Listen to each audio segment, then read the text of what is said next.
Hello, my fellow adventurers. This is Mloentje, and welcome back to New World. We are here today in Valor Hold, because if we take a look at the map yesterday, we kind of were looking at, like, how long is it going to take before the mutations on the expeditions actually change? And we were like, oh, 21 hours, so that's pretty good. And today I log in, and apparently it's still 20 hours. So I'm not really sure what's going on, or I just completely misread it and it was like 1 day and 20 hours, or it actually like increased, like the reset actually got reset with a day extra. Not real sure what's happening. So for today's episode, I'm gonna start up here in Valor Hold with some quests, and we are gonna pick up the quests that we left off with, and we're here with Hugues. And there's also an NPC here, and we've been wondering in the previous outposts or the holds that we've been, what this NPC actually does. Aha! There's a place I know that might interest a glory seeker like you. Glory seeker? It's actually just an NPC to go into Outpost Rush, but I don't really get it, because the settlements basically also hold your faction commanders. And in your faction commanders, you can also go into Outpost Rush. So there's basically 2 NPCs now here that can make you go into Outpost Rush. So kind of strange, but hey, it is what it is. Hugues Ducquet, the manly voice, or the female voice that turned really manly. I wonder what you're gonna sound like today. Always good to see a fellow warden walk through those gates. We've been watching the corrupted make advances into the forest, but we've yet to stop them. Why not? We've been waiting for the right opportunity, of course. Like your arrival. This would seem to be the right moment.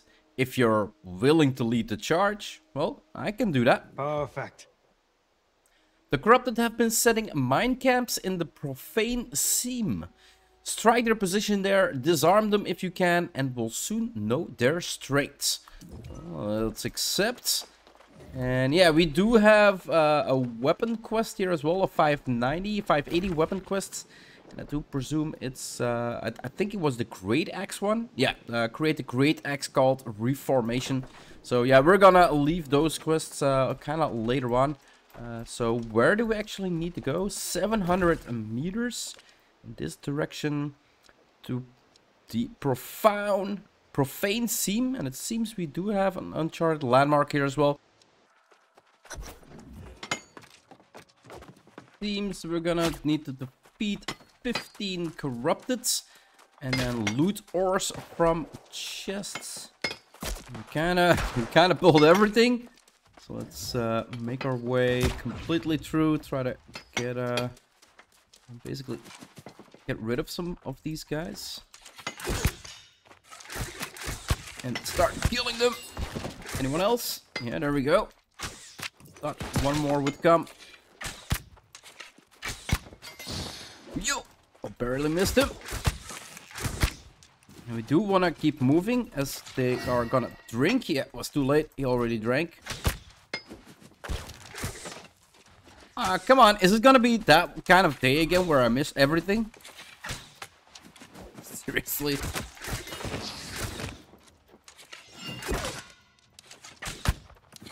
And yeah, we needed kills and chests, right? Some juniper berries, really nice. We got a chest in here.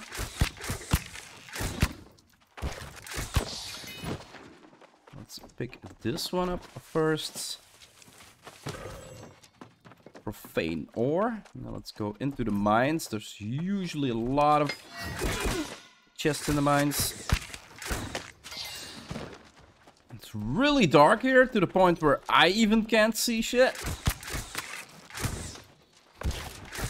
No, you don't. Holy crap, it's dark in here.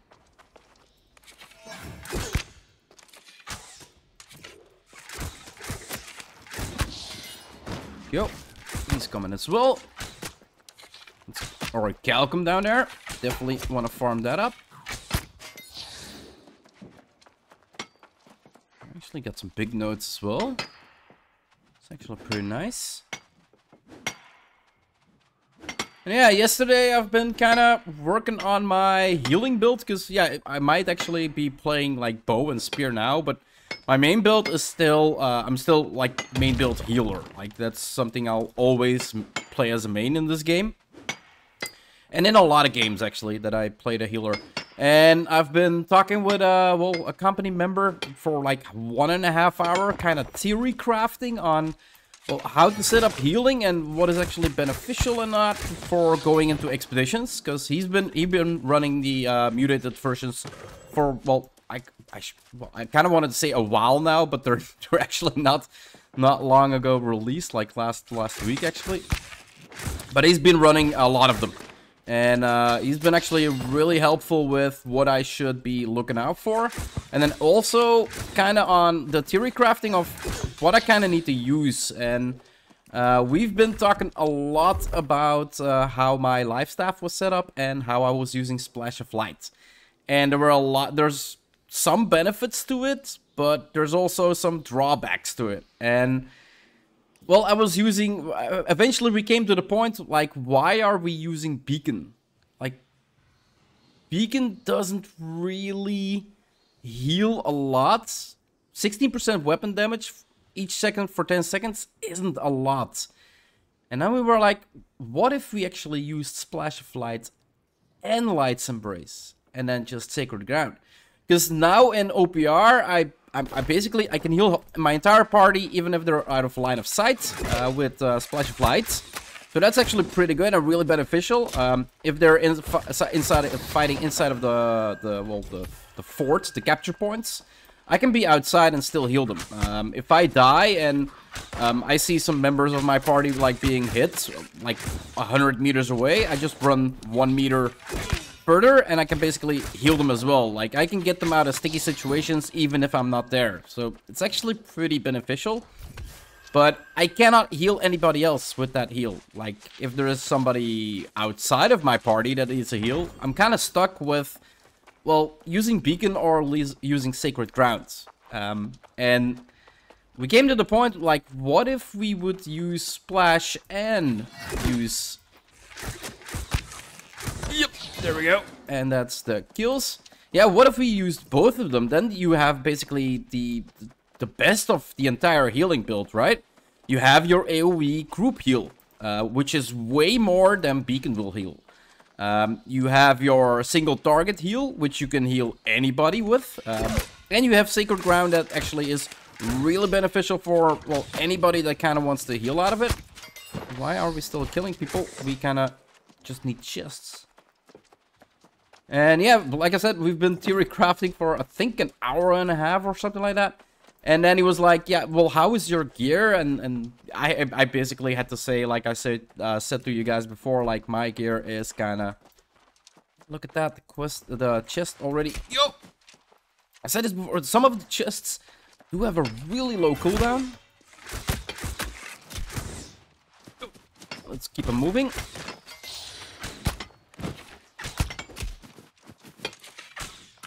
But yeah, my gear wasn't up to par, and he's like, maybe I'll check my check what I have in my bags. And yeah, he had a really a good Void Gauntlet, like a higher level Void Gauntlet for me. He had some really nice nice spans for me, and yeah, he basically sold me a lot of gear for really cheap. And yeah, for now, what was it, like the Mending Protection Pants. He got me the, well, the 596 necklace over here.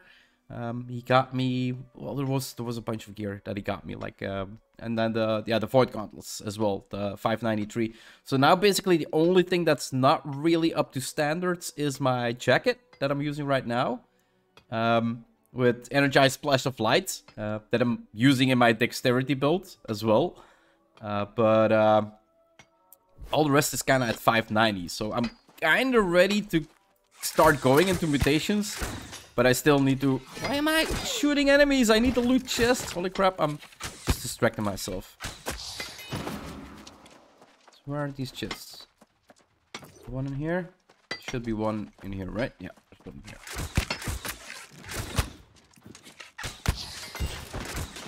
And that last shot wasn't even necessary anymore. let's pick up this one. So gear-wise, I am ready to start the mutated versions now. So that's really good. But I still need to go into the regular versions before I actually want to go into the mutated. Well, yeah, before I want to get into the mutated versions, because getting to know the layout of the lands is kind of important as well. Can I pick the box before they all rush me? Yeah, there we go. And let's head back to Hugues. Success! You're quite the warrior, aren't you? Assaulting their camps and striking without mercy. Well done. Perhaps that will slow their supply chain from the Great Cleave and Shattered Mountain as well. Alright, are we getting a follow-up? Yes. My hope is that we hit these crimson-eyed bastards so hard that they have nightmares about us. Ooh, that's some heavy talk, dude. So what do you say we take down their leaders? Well, that sounds like a plan to me. Perfect. The Rangers have identified the commanders. Elite Guard Philip and Foreman Robertson. Destroy that pair and we'll have all the corrupted in Edengrove running scared. So we need to go into the lower slag mine and actually kill some bosses. And I do believe that's where we just were farming up some orichalcum. Alright, so let's head on in. We are gonna need to probably beat up a bunch of guys. Where is this commander and Foreman? Yeah, let's just pull everything. It doesn't really matter, right? Okay, so the Herald is over here. And we are gonna use our spear to kind of control the situation here. Because else we are just gonna basically die. Let's heal up. Let's get some range. Yo, yo, yo. Do gotta be careful.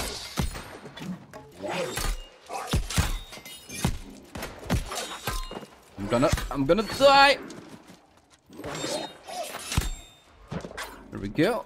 Ooh. Foreman, you need to dive, dude. There we go. That's one. Yeah, it's a whole lot lighter in here than it was a second ago. A second we couldn't even see anything.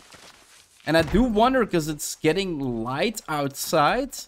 Is it because it's starting to get daytime that it's actually affecting the cave inside? Which makes no sense at all.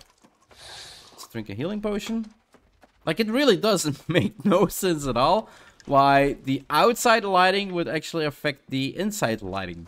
Right? Or am I just kind of ignorant about that fact? And where is the next one? Okay, on the cave on the left. The next cave. Are you him? Yeah, Guard Philippe. You can die as well. Can you come at me? There we go. Get rid of this block. So we can actually start hitting him.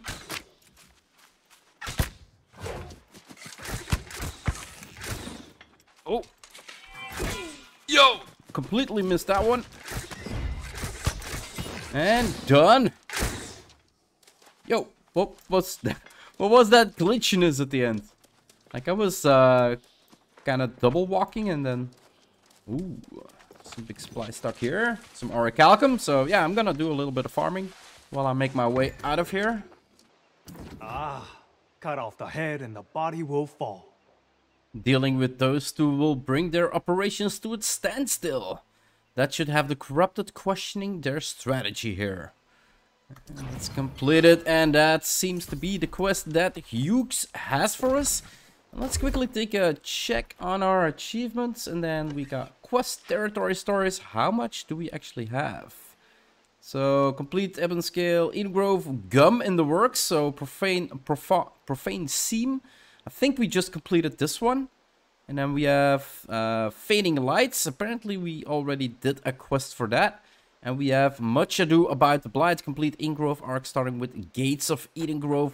6 quests, so 7 quests to actually complete all of the arcs. But yeah, I'm gonna wrap it up here. I still have some farming to do for my, well, my daily gypsum. I have some outpost rushes to do. I still actually need to eat, because I came home from work and instantly started working again for YouTube and for my recordings.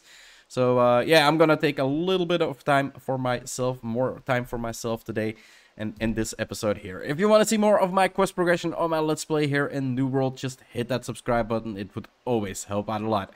I do hope you enjoyed this episode, and I'll see you in the next one. Bye-bye.